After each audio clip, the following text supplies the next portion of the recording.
வணக்கம், welcome to AJC academy. இன்றைக்கி நம்ம ரீசெண்டாக நடந்த TNPSC combined engineering subordinate service எக்ஸாமினேஷனோட கொஸ்டின் பேப்பர் ரிவிஷன் தான் வந்து பார்க்க போகிறோம். ஸோ இந்த எக்ஸாம் வந்து 2 பேப்பர் வந்து கண்டக்ட் பண்ணாங்க. பேப்பர் 1 வந்து சிவில் இன்ஜினியரிங் பேப்பரும், பேப்பர் 2 வந்து ஜென்ரல் ஸ்டடீஸ் வந்து கண்டக்ட் பண்ணியிருந்தாங்க. ஸோ இன்றைக்கி பேப்பர் 1 சிவில் இன்ஜினியரிங்கோட டீட்டெயில்டு கொஸ்டின் பேப்பர் தான் நம்ம இன்றைக்கி பார்க்க போகிறோம் வித் சொல்யூஷனோட. கிளாஸ்க்கு போகலாம். First question. The unsupported length of a RC column is 3.2 meter. The effective length of the column when both ends are held in position and restrained against rotation is options. Option A 1.08 meter, option B 3.20 meter, option C 2.08 meter, option D 6.40 meter, option E answer not known. So இந்த question என்ன சொல்லியிருக்காங்கன்னு பார்த்தோன்னா, ஒரு RC காலம் வந்திருக்கு. அந்த RC காலமோட unsupported length வந்து எவ்வளோ கொடுத்துருக்காங்கன்னா 3.2 மீட்டர் வந்து கொடுத்துருக்காங்க. இதில் என்ன கண்டுபிடிக்க சொல்லியிருக்காங்கன்னா, இந்த எஃபெக்டிவ் லென்த் ஆஃப் காலம் வந்து கண்டுபிடிக்க சொல்லியிருக்காங்க. ஸோ இதில் வந்து என்னென்னா, அந்த காலத்தோட எண்டு கண்டிஷன்ஸ் வந்து கொடுத்துருக்காங்க.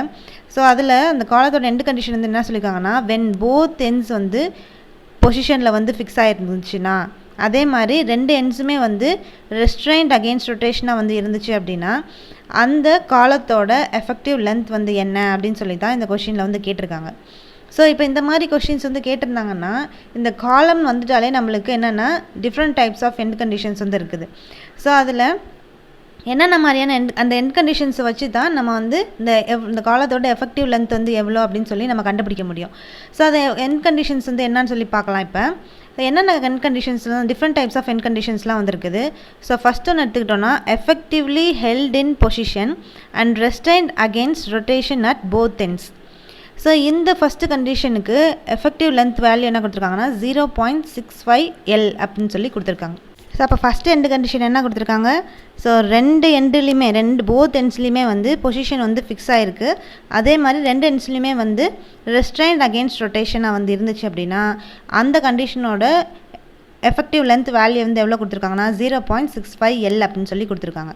ஸோ இந்த மாதிரி ஒவ்வொரு எண்டு கண்டிஷன்ஸுக்கும் நம்மளுக்கு என்ன மாதிரியான எஃபெக்டிவ் லென்த் வந்து கிடைக்கும் அப்படின்னு சொல்லி வேல்யூஸ் வந்து கொடுத்துருக்காங்க. ஸோ இதை வந்து நோட் பண்ணி வச்சுக்கோங்க. ஸோ இந்த மாதிரி ஒவ்வொரு கண்டிஷனுக்கும் கொடுத்துட்டாங்க. இப்போ நம்மளுக்கு என்ன கண்டிஷன் இங்கே கொடுத்துருக்காங்க, when both ends are held in position and restrained against rotation தான் வந்து கொடுத்துருக்காங்க. அப்போ 2 எண்டுமே வந்து பொசிஷனில் வந்து ஃபிக்ஸ் ஆகிருக்கு. அதே மாதிரி 2 எண்டுமே வந்து ரெஸ்ட்ரைன்ட் அகெயின்ஸ்ட் ரொட்டேஷனாக வந்துருக்குது. ஸோ அப்போ அந்த மாதிரி கண்டிஷன் நம்மளுக்கு என்ன வேல்யூ இப்போ பார்த்தோம். அப்போ அந்த மாதிரி கண்டிஷனுக்கு எஃபெக்டிவ் லென்த்தோட வேல்யூ வந்து என்னன்னு பார்த்தோன்னா 0.65 L. அப்போ நம்மளுக்கு என்ன கொடுத்துருக்காங்க, இந்த அன்சப்போர்ட்டட் லென்த் ஆர்சி காலத்தோட அன்சப்போர்ட்டட் லென்த் வேல்யூ வந்து கொடுத்துருக்காங்க 3.2 மீட்டர் அப்படின்னு சொல்லி கொடுத்துருக்காங்க. இப்போ நம்ம எண்டு கண்டிஷனுக்கு எஃபெக்டிவ் லென்த் வேல்யூ என்னன்னு கண்டுபிடிச்சாச்சு. அதே மாதிரி இந்த காலத்தோட லென்த்து வந்து கொடுத்துருக்காங்க. ஸோ அதுலேருந்து நம்மளுக்கு இந்த காலத்தோட எஃபெக்டிவ் லென்த் வந்து என்னன்னு சொல்லி கண்டுபிடிச்சிடலாமா. ஸோ இப்போ நம்ம அதை எப்படி சால்வ் பண்ண போகிறோன்னா, இப்போ நம்மளுக்கு அன்சப்போர்ட்டட் லென்த் வேல்யூ வந்து எவ்வளோ கொடுத்துருக்காங்கன்னா 3.2 மீட்டர்னு சொல்லி கொடுத்துருக்காங்க. எண்டு கண்டிஷன் வந்து நம்மளுக்கு both ends are held in position and restrained against rotation. So நம்ம கண்டுபிடிச்சிட்டோம் அந்த எண்டு கண்டிஷனோட வேல்யூ வந்து என்ன அப்படின்னு சொல்லி. அப்போ effective length equal to 0.65 L தான் வந்து இந்த எஃபெக்டிவ் லென்த்தோட வேல்யூ. அப்போ எல் வேல்யூ நம்மளுக்கு தெரியுமா. ஸோ அப்போ 0.65 × 3.2 போட்டோன்னா நம்மளுக்கு ஆன்சர் வந்து எஃபெக்டிவ் லென்த் ஆஃப் காலத்தோட ஆன்சர் வந்து என்னன்னு பார்த்தோன்னா 2.08 மீட்டர். அப்போ நம்மளுக்கு கொஸ்டினில் அதான் வந்து கேட்டிருக்காங்க. ஸோ வந்து இந்த கண்டிஷனுக்கு எண்டு கண்டிஷனுக்கு காலத்தோட எஃபெக்டிவ் லென்த் வந்து என்ன அப்படின்னு சொல்லி தான் இந்த கொஸ்டினில் வந்து கேட்டிருக்காங்க. ஸோ அப்போ கரெக்டான ஆன்சர் வந்து என்னென்னு பார்த்தோன்னா ஆப்ஷன் சி 2.08 மீட்டர் தான் வந்து கரெக்டான ஆன்சர். நெக்ஸ்ட் கொஸ்டின் போகலாம். The slenderness ratio of the steel column is options. Option A L/R minimum, option B capital L/RXX, option C capital L/RYY, option D KL/R minimum, option E answer not known. இந்த question என்ன கேட்டிருக்காங்க, இந்த காலத்தோட steel காலத்தோட slenderness ratio வந்து என்ன அப்படின்னு சொல்லி இந்த கொஸ்டினில் வந்து கேட்டிருக்காங்க. ஸோ அப்போ ஸ்லெண்டர்னஸ் ரேஷியோ அப்படின்றது என்னன்னு பார்த்தோன்னா, the ratio of the length of the column divided by least radius of gyration. அதுதான் நம்ம என்ன சொல்கிறோன்னா ஸ்லெண்டர்னஸ் ரேஷியோ அப்படின்னு வந்து சொல்கிறோம். இந்த ஸ்லெண்டர்னஸ் ரேஷியோ வந்து பொதுவாக நம்ம எதுக்காக கண்டுபிடிக்கிறோம்னா இந்த காலத்தோட டிசைன் லோடு வந்து எப்படி இருக்குது அப்படின்னு சொல்லி கண்டுபிடிக்கிறதுக்காகத்தான் இந்த ஸ்லெண்டர்னஸ் ரேஷியோ வந்து கண்டுபிடிக்கிறோம். ஸோ காலத்தில் நம்ம டிஃப்ரெண்ட் டைப்ஸ் ஆஃப் காலம்லாம் வந்து பார்த்துருப்போம். இந்த ஷார்ட் காலம், இன்டர்மீடியட் காலம், லாங் காலம் சொல்லி டிஃப்ரெண்ட் டைப்ஸ் ஆஃப் காலம்ஸ்லாம் வந்து பார்த்துருப்போம். ஸோ அந்த ஒவ்வொரு காலத்துலையும் என்ன மாதிரியான லோடு வந்து ஆக்ட் ஆகுது அப்படின்னு சொல்லி கண்டுபிடிக்கிறதுக்கு ஹெல்ப்ஃபுல்லாக வந்து இருக்கிறது இந்த ஸ்லெண்டர்னஸ் ரேஷியோ தான். இந்த ஸ்லெண்டர்னஸ் ரேஷியோக்கு என்ன ஃபார்முலான்னு பார்த்தோம்னா lambda equal to KL divide by R minimum. So R minimum R R. So இப்போ இந்த ஸ்லெண்டர்னஸ் ரேஷியோ வந்து எப்படி டினோட் பண்ணுறாங்கன்னா லாம்டான்னு சொல்லி டினோட் பண்ணுறாங்க. இந்த K அப்படின்றது என்னென்னா ஒரு எஃபெக்டிவ் லென்த் ஃபேக்டர். ஸோ அதை தான் வந்து K அப்படின்னு சொல்கிறாங்க. கேபிட்டல் L வந்து length of the column, R வந்து least radius of gyration. So இதுதான் வந்து என்னென்னா இந்த ஸ்லெண்டர்னஸ் ரேஷியோவோட ஃபார்முலா. ஸோ அப்போ ஸ்லெண்டர்னஸ் ரேஷியோ வந்து என்னென்னா ஒன்று effective length divide by R minimum அப்படின்னு சொல்லலாம், இல்லைனா KL divide by R minimum அப்படின்னு வந்து சொல்லலாம். நம்மளுக்கு கொஸ்டினில் அதான் வந்து கேட்டிருக்காங்க. ஸோ இந்த ஸ்டீல் காலத்தோட ஸ்லெண்டர்னஸ் ரேஷியோ வந்து என்ன அப்படின்னு சொல்லி. ஸோ அப்போ கரெக்டான ஆப்ஷன் வந்து என்னன்னு பார்த்தோன்னா option D KL divide by R minimum. So K வந்து effective length factor, capital L வந்து length of column, R minimum வந்து least radius of gyration. So அப்போ ஆப்ஷன் டி வந்து கரெக்டான answer. Next question. What are the following loads to be considered as vertical loads carried by lintels? So இது என்னென்னா ஒரு statement question மாதிரி வந்து கொடுத்துருக்காங்க. ஸோ இந்த ஸ்டேட்மெண்ட் கொஸ்டினில் என்ன கேட்டிருக்காங்கன்னு பார்த்தோன்னா லிண்டலில் வெர்டிக்கல் லோட்ஸ் வந்து என்ன மாதிரியான வெர்டிக்கல் லோட்ஸ்லாம் வந்து கன்சிடர் பண்ணுவாங்க அப்படின்னு சொல்லி தான் இந்த கொஸ்டினில் வந்து கேட்டிருக்காங்க. ஸோ அப்போ இந்த லிண்டலில் என்ன மாதிரியான வெர்டிக்கல் லோட்ஸ்லாம் வந்து கன்சிடர் பண்ணுவாங்க அப்படின்னு சொல்லி ஒரு 3 ஸ்டேட்மெண்ட் வந்து கொடுத்துருக்காங்க. ஸோ என்னென்ன ஸ்டேட்மெண்ட் பார்த்தோன்னா distributed loads from the dead weight of the lintel and the masonry wall above the lintel and any floor or roof. Second statement பார்த்தோன்னா dead and live load supported by the masonry. Third statement concentrated load from floor beams, roof joist and other members that frame directly into the wall. So இப்போ இந்த 3 ஸ்டேட்மெண்ட்டில் எந்த statement வந்து இந்த லிண்டலில் நம்ம vertical loads வந்து consider பண்ணுவோம் அப்படின்னு சொல்லி கேட்டிருக்க இந்த கொஸ்டினுக்கு கரெக்டான ஸ்டேட்மெண்ட் அப்படின்னு சொல்லி கண்டுபிடிக்க சொல்லியிருக்காங்க. ஸோ அப்போ லிண்டலில் நம்ம எடுத்துக்கிட்டோன்னா என்ன மாதிரியான வெர்டிக்கல் லோட்ஸ்லாம் வந்து என்னெல்லாம் கால்குலேட் பண்ணுவோம் அப்படின்னு சொல்லி பார்த்தோன்னா first one the distributed load due to the self weight of the lintel and the masonry above the lintel. So இதான் வந்து என்னென்னா ஃபஸ்ட்டு வெர்டிக்கல் லோட் நம்ம லிண்டலில் வந்து கால்குலேட் பண்ணுறது. ஸோ இந்த டிஸ்ட்ரிபியூட்டட் லோட், ஸோ செல்ஃப் வெயிட்டால் கிடைக்கக்கூடிய டிஸ்ட்ரிபியூட்டட் லோட், லிண்டலில் செல்ஃப் வெயிட்டால் கிடைக்கக்கூடிய distributed load, next வந்து இந்த லிண்டலுக்கு மேலே இருக்கக்கூடிய மேசன்ட்ரியோட லோட். ஸோ இதை வந்து ஃபஸ்ட்டு வந்து கால்குலேட் பண்ணிக்கிறோம். நெக்ஸ்ட்டு வந்து the distributed loads due to the floor and roofs above the lintel. So அப்போ இந்த லிண்டலுக்கு மேலே இருக்கக்கூடிய ஃப்ளோர்ஸ் அண்ட் ரூஃப்னால் கிடைக்கக்கூடிய டிஸ்ட்ரிபியூட்டட் லோடை வந்து செகண்ட் வந்து கால்குலேட் பண்ணிக்கிறோம். தேர்டு வந்து என்ன கால்குலேட் பண்ணுறோம்னா the live loads coming over the floors and roofs. ஃப்ளோர்லேயும் ரூஃப்லேயும் கிடைக்கக்கூடிய லைவ் லோட்ஸையும் நம்ம கால்குலேட் பண்ணிக்கிறோம். நெக்ஸ்ட் என்னன்னா the concentrated load coming from the floor beam, roof joist and the other beam framing into the wall. So அப்போ இந்த floor beam, roof joist, other framing பீம்ஸோட கான்சன்ட்ரேட்டட் லோட்ஸ் எல்லாம் நம்ம வந்து கால்குலேட் பண்ணுறோம். Last என்ன calculate பண்ணுறாங்கன்னா both live load and dead load from the roof should be consider. So இந்த ரூஃப்லேருந்து வரக்கூடிய லைவ் லோடையும் டெட் லோடையும் வந்து கன்சிடர் பண்ணிக்கிறாங்க. ஸோ இதை தான் வந்து என்னென்னா நம்ம லிண்டல் ஸ்ட்ரக்சரில் வந்து எடுத்துக்கிட்டோன்னா இத்தனை டைப்ஸ் ஆஃப் வெர்டிக்கல் லோட்ஸை வந்து நம்ம கால்குலேட் பண்ணுறோம். இப்போ நம்மளுக்கு கொஸ்டினில் என்ன கேட்டிருக்காங்க இந்த லிண்டலில் வரக்கூடிய வெர்டிக்கல் லோட்ஸ்லாம் வந்து என்னென்ன லோட்ஸ்லாம் வந்து கன்சிடர் பண்ணுவோம் அப்படின்னு சொல்லி தான் இந்த கொஸ்டினில் வந்து கேட்டிருக்காங்க. ஸோ அப்போ என்ன மாதிரியான வெர்டிக்கல் லோட்ஸ்லாம் வந்து கால்குலேட் பண்ணுறோம். So first distributed load from the dead weight of the lintel and masonry wall above the lintel and any floor or roof. So அப்போ இந்த லிண்டலில் வரக்கூடிய டெட் வெயிட் அதோட டிஸ்ட்ரிபியூட்டட் லோட், அதே மாதிரி மேசன்ட்ரி வால் லிண்டலுக்கு மேலே இருக்கக்கூடிய மேசன்ட்ரி வாலோட டிஸ்ட்ரிபியூட்டட் லோடு வந்து கால்குலேட் பண்ணுறோம். இப்போ இங்கே ஸ்டேட்மெண்ட்லேயும் அதான் வந்து கொடுத்துருக்காங்க the distributed load due to self weight of the lintel and masonry above the lintel. So அப்போ ஃபஸ்ட்டு ஸ்டேட்மெண்ட் வந்து கரெக்டான ஆன்சர். ஸோ ஆப்ஷன் ஸ்டேட்மெண்ட் 1 வந்து கரெக்டு. ஸ்டேட்மெண்ட் பி வந்து எடுத்துக்கிட்டோன்னா dead and live load supported by masonry. So அப்போ இங்கே நம்ம அதை தான் பார்க்குறோம். ஸோ இப்போ இந்த ரூஃபில் ஸோ வந்து both live and dead load from the roof should be consider. So வந்து live load and dead load ரெண்டுமே வந்து கன்சிடர் பண்ணணும் அப்படின்னு சொல்லியிருக்காங்க. அப்போ ஸ்டேட்மெண்ட் பியும் வந்து கரெக்டான ஆன்சர். நெக்ஸ்ட்டு ஸ்டேட்மெண்ட் 3 வந்து எடுத்துக்கிட்டோன்னா, ஸோ இங்கே பார்த்தீங்கன்னா உங்களுக்கு புரியும். The concentrated load coming from the floor beams, roof joist and other beams framing into the wall. So அப்போ இதுலேருந்து வரக்கூடிய நம்ம கான்சன்ட்ரேட்டட் லோடு வந்து எடுத்துக்கிறோம். ஸோ அப்போ ஸ்டேட்மெண்ட் சி வந்து எடுத்துக்கிட்டோன்னா, concentrated load from floor beams, roof joists and other members that frame directly into the wall. So அப்போ இது வந்து கரெக்டான ஆன்சர் தான். ஸோ அப்போ ஸ்டேட்மெண்ட் சியும் வந்து கரெக்ட். ஸோ அப்போ இங்கே கொடுத்துருக்கக்கூடிய லிண்டலுக்கு என்னென்ன மாதிரியான வெர்டிக்கல் லோட் கண்டுபிடிப்போம் அப்படின்னு சொல்லி கேட்டிருக்கக்கூடிய இந்த ஸ்டேட்மெண்ட்டில் 3 ஸ்டேட்மெண்ட்டுமே வந்து கரெக்டு தான். So statement A, B, C 3மே வந்து கரெக்டு தான். ஸோ அப்போ option C, A, B and C வந்து கரெக்டான answer. Next question. While designing the staircase with central stringer beam, the stringer beam is designed as options.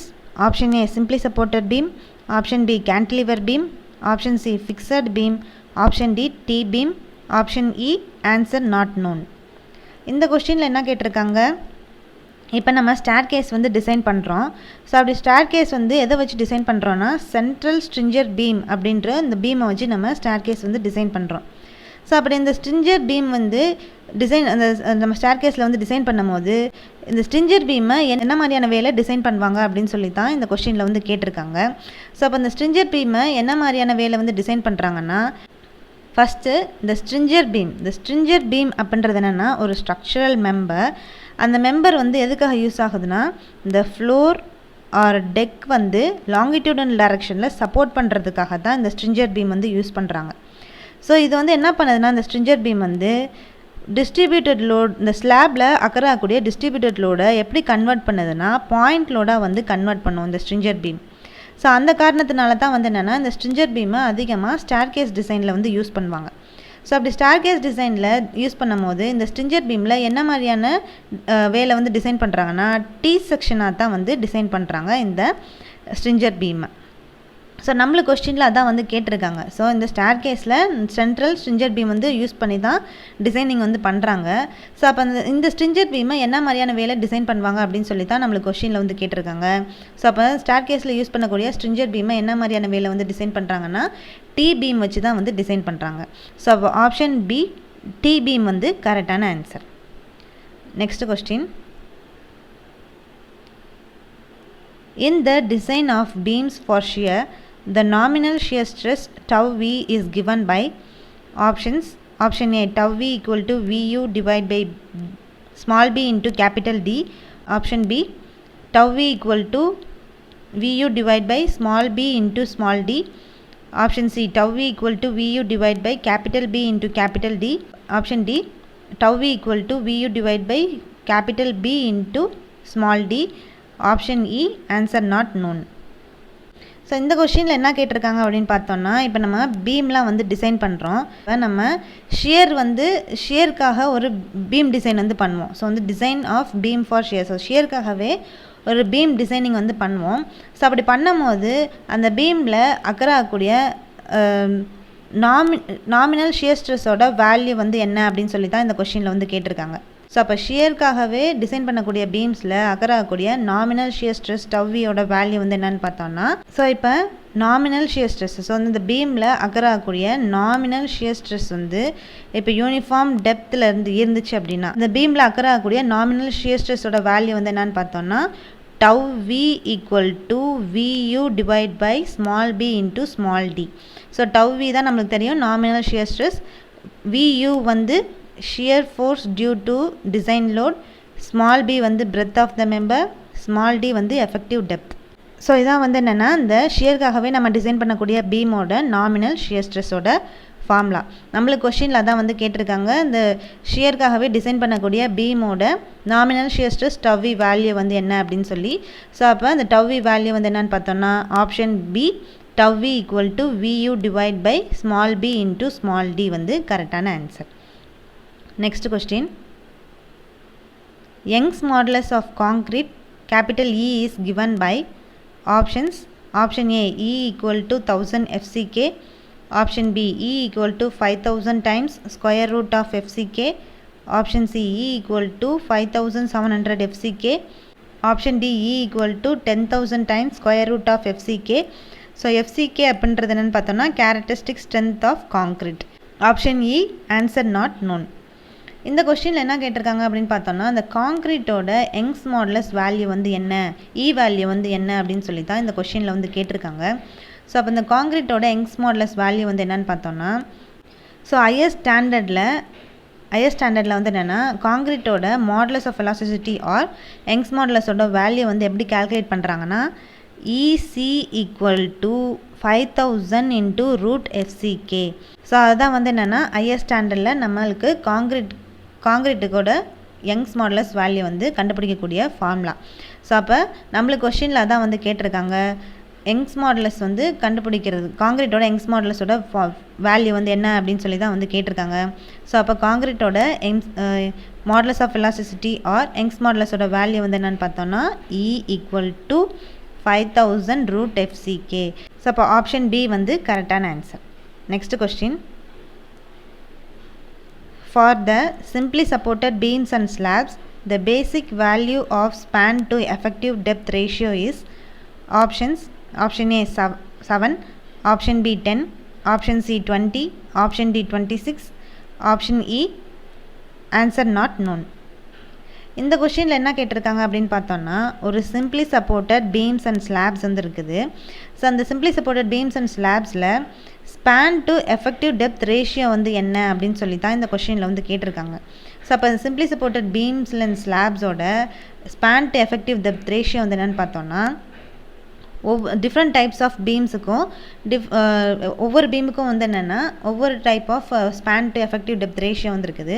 So அதில் முக்கியமாக 3 நம்ம பார்க்க வேண்டியது வந்து ஃபஸ்ட்டு கேன்டிலிவர் பீமோட ஸ்பேன் டு டெப்த் ரேஷியோ வந்து 7, சிம்பிளி சப்போர்ட்டட் பீமோட ஸ்பேன் டு டெப்த் ரேஷியோ வந்து 20, கண்டினியூஸ் பீமோட ஸ்பேன் டு டெப்த் ரேஷியோ வந்து 26. இப்போ நம்மளுக்கு கொஸ்டினில் என்ன கேட்டிருக்காங்க சிம்பிளி சப்போர்ட்டட் பீம் அண்ட் ஸ்லாபோட span to effective depth ratio தான் என்ன அப்படின்னு சொல்லி தான் நம்மளுக்கு கொஸ்டினில் வந்து கேட்டிருக்காங்க. ஸோ அப்போ சிம்பிளி சப்போர்ட்டட் பீமோட span to effective depth ratio வந்து என்னென்னு பார்த்தோம்னா 20. ஸோ அப்போ ஆப்ஷன் சி 20 வந்து கரெக்டான answer. Next question. The maximum spacing of inclined stirrups 45 degree in a beam is less than 300 mm and options. Option A D, option B 0.75 D, option C 1.25 D, option D D, option E answer not known. So இந்த கொஸ்டினில் என்ன கேட்டிருக்காங்க அப்படின்னு பார்த்தோன்னா பீமில் maximum spacing of inclined stirrups வந்து அதோட value வந்து என்னவாக இருக்கும்னா ஒன்று வந்து லெஸ் தென் 300 mm வந்திருக்கும், இன்னொன்று வந்து என்ன அப்படின்னு சொல்லி தான் இந்த கொஸ்டினில் வந்து கேட்டிருக்காங்க. ஸோ அப்போ இந்த பீம் வந்து இன்க்ளைன்டு ஸ்டிரப்ஸாக வந்து இருந்துச்சு அப்படின்னா அதோட மேக்ஸிமம் ஸ்பேசிங் வந்து ஒன்று லெஸ் தென் 300 mm வந்திருக்கும், இன்னொன்று வந்து என்னவாக இருக்கும் அப்படின்னு சொல்லி பார்த்தோன்னா ஆஸ் பெர் ஐஎஸ் ஸ்டாண்டர்ட் படி IS 456/2000 படி வந்து என்ன சொல்கிறாங்கன்னா இந்த மேக்ஸிமம் ஸ்பேசிங் வந்து என்னென்னா ஒவ்வொன்றுத்துக்கும் ஒவ்வொரு கண்டிஷனில் வந்து இருக்கும். ஸோ இப்போ வந்து என்னென்னா இந்த வெர்டிக்கல் ஸ்டிரப்ஸாக வந்துருந்துச்சுன்னா அந்த ஸ்டிரப்ஸ் வந்து வெர்டிக்கல் ஸ்டிரப்ஸாக வந்துருந்துச்சு அப்படின்னா அதோட வேல்யூ வந்து என்ன இருக்குன்னா 0.75 D வந்திருக்கும். இதே வந்து இன்க்ளைன்டு ஸ்டிரப்ஸாக வந்துருந்துச்சு அப்படின்னா 45 டிகிரியில் வந்துருந்துச்சு அப்படின்னா அந்த அதில் மேக்ஸிமம் ஸ்பேசிங் வந்து எவ்வளோ இருக்குன்னா 1 D வந்திருக்கும். ஸோ D அப்படின்றது என்னென்னா effective depth of the section. So அதுதான் வந்து இங்கே கொடுத்துருக்காங்க. நம்மளுக்கு கொஸ்டினில் என்ன கேட்டிருக்காங்க இந்த பீம் வந்து இன்க்ளைன்டு ஸ்டிரப்ஸாக வந்திருக்கு அட் 45 டிகிரியில் அதோட மேக்ஸிமம் ஸ்பேசிங் வந்து ஒன்று லெஸ் தென் 300 mm வந்திருக்கும், இன்னொன்று வந்து என்னவாக இருக்கும் அப்படின்னு சொல்லி தான் இந்த கொஸ்டினில் வந்து கேட்டிருக்காங்க. ஸோ அப்போ இன்க்ளைன்டு ஸ்டிரப்ஸாக வந்து இருந்துச்சுன்னா ஒன்று 300 mm வந்திருக்கும், இன்னொன்று வந்து ஒன்லி D வந்திருக்கும். ஸோ அப்போ ஆப்ஷன் ஏ D வந்து கரெக்டான answer. Next question. If the independent of footing of 2 columns are connected by a beam called as options. Option A mat foundation, option B combined footing, option C strap footing, option D spread footings, option E answer not known. So இந்த கொஸ்டினில் என்ன கேட்டிருக்காங்க அப்படின்னு பார்த்தோன்னா so இங்கே வந்து ஒரு காலத்தோட ஃபுட்டிங், இங்கே வந்து ஒரு காலத்தோட ஃபுட்டிங். ஸோ இது ரெண்டுமே வந்து என்னென்னா இண்டிபெண்ட்டாக வந்திருக்கு. இண்டிபெண்ட்டாக இருக்கக்கூடிய இந்த 2 ஃபுட்டிங்கையும் ஒரு பீம் வந்து கனெக்ட் பண்ணுது. ஸோ அந்த பீம் பேர் என்ன? ஸோ அந்த மாதிரி போடக்கூடிய இந்த ஃபுட்டிங் ஆர் ஃபவுண்டேஷன் பேர் என்ன அப்படின்னு சொல்லி தான் இந்த கொஸ்டினில் வந்து கேட்டிருக்காங்க. ஸோ இந்த மாதிரி 2 இண்டிபெண்ட்டாக இருக்கக்கூடிய ஃபூட்டிங்கை கனெக்ட் பண்ணக்கூடிய பீம் அந்த மாதிரி டைப் ஆஃப் ஃபூட்டிங் பேர் என்னன்னு சொல்லி பார்த்தோன்னா strap footing. So strap footing வந்து என்னென்னா இந்த பில்டிங்கோட ஃபவுண்டேஷனில் வந்து நம்ம அந்த ஃபூட்டிங் வந்து யூஸ் பண்ணுறோம். ஸ்ட்ராப் ஃபூட்டிங் வந்து என்னென்னா ஒரு கம்பைன்டு ஃபூட்டிங்கோட ஒரு டைப்பு. ஸோ இப்போ 2 ஆர் மோர் காலம் ஃபூட்டிங்ஸ் வந்து இருந்துச்சுன்னா ஒரு காங்கிரீட் பீமால் அந்த ஃபூட்டிங் காலத்தை வந்து கனெக்ட் பண்ணுறோம். ஸோ அந்த டைப் ஆஃப் பீம் பேர் தான் என்ன சொல்கிறோன்னா ஸ்ட்ராப் பீம். ஸோ இந்த மாதிரி போடக்கூடிய இந்த ஃபூட்டிங் பேர் தான் நம்ம ஸ்ட்ராப் ஃபூட்டிங் அப்படின்னு சொல்கிறோம். ஸோ அப்போ இந்த 2 இண்டிபெண்ட்டாக இருக்கக்கூடிய 2 காலத்தோட ஃபூட்டிங்கை கனெக்ட் பண்ணக்கூடிய அந்த பீமோட பேர் ஸ்ட்ராப் பீம். ஸோ இந்த மாதிரி போடக்கூடிய ஃபூட்டிங் பேர் வந்து என்னென்னு பார்த்தோன்னா ஸ்ட்ராப் ஃபூட்டிங். ஸோ அப்போ ஆப்ஷன் சி ஸ்ட்ராப் ஃபூட்டிங் வந்து கரெக்டான ஆன்சர். நெக்ஸ்ட் கொஸ்டின். Slump value recommended for ordinary RCC work for beams and slabs is options. Option A 20 to 30 mm, option B 50 to 100 mm, option C 12 to 25 mm, option D 75 to 150 mm, option E answer not known. So இந்த கொஸ்டினில் என்ன கேட்டிருக்காங்க அப்படின்னு பார்த்தோன்னா நம்ம ஆர்டினரியாக beams and ஸ்லாப்ஸில் RCC work வந்து பண்ணுவோம். ஸோ அப்போ இந்த மாதிரி பீம்ஸ் அண்ட் ஸ்லாபுக்கு பண்ணக்கூடிய இந்த RCC ஒர்க்கோட ஸ்லம்ப் வேல்யூ வந்து என்னவாக இருக்கும் அப்படின்னு சொல்லி தான் இந்த கொஸ்டினில் வந்து கேட்டிருக்காங்க. ஸோ அப்போ நார்மலாக நம்ம பீம்ஸ் அண்ட் ஸ்லாபுக்கு பண்ணக்கூடிய RCC ஒர்க்கோட ஸ்லம்ப் வேல்யூ வந்து என்னன்னு பார்த்தோன்னா டிஃப்ரெண்ட் டைப்ஸ் ஆஃப் ஒர்க்ஸுக்கு different types of slump values வந்து இருக்குது. ஸோ அதில் ஃபஸ்ட்டு காலம்ஸ் அண்ட் ரீட்டனிங் வாலோட ஸ்லம்ப் வேல்யூ வந்து என்னென்னு பார்த்தோன்னா 75 to 150 mm. பீம்ஸ் அண்ட் ஸ்லாப்ஸோட ஸ்லம்ப் வேல்யூ வந்து என்னென்னா 50 to 100 mm. ஹியூஜ் மாஸ் கன்ஸ்ட்ரக்ஷனுக்கு ஸ்லம்ப் வேல்யூ வந்து 25 to 50 mm. வைப்ரேட்டட் காங்கிரீட்டுக்கு 12 to 25 mm. டெக்ஸ் ஆஃப் பிரிட்ஜஸ்க்கு 30 to 75 mm. இப்போ நம்மளுக்கு கொஸ்டின் என்ன கேட்டிருக்காங்க, பீம்ஸ் அண்ட் ஸ்லாப்ஸோட RCC ஒர்க்குக்கு ஸ்லம்ப் வேல்யூ வந்து என்னவாக இருக்கும் அப்படின்னு சொல்லி தான் நம்மளுக்கு கொஸ்டினில் வந்து கேட்டிருக்காங்க. ஸோ அப்போ 50 to 100 mm வந்து கரெக்டான ஆன்சர். அப்போ நம்மளுக்கு ஆப்ஷன் பி 50 to 100 mm வந்து கொடுத்துருக்காங்க. ஸோ அப்போ ஆப்ஷன் பி வந்து கரெக்டான ஆன்சர். இன்றைக்கி நம்ம இந்த டிஎன்பிஎஸ்சியோட combined engineering and subordinate service எக்ஸாமினேஷனில் சிவில் இன்ஜினியரிங் பேப்பரில் ஃபஸ்ட்டு 10 கூடிய டீட்டெயில்டு சொல்யூஷனோட ஆன்சர் வந்து நம்ம பார்த்துருக்கோம். நெக்ஸ்ட் கிளாஸில் அடுத்த 10 கொஷின்ஸோட நம்ம டீட்டெயில்டு சொல்யூஷன் வந்து பார்க்கலாம். தேங்க்யூ.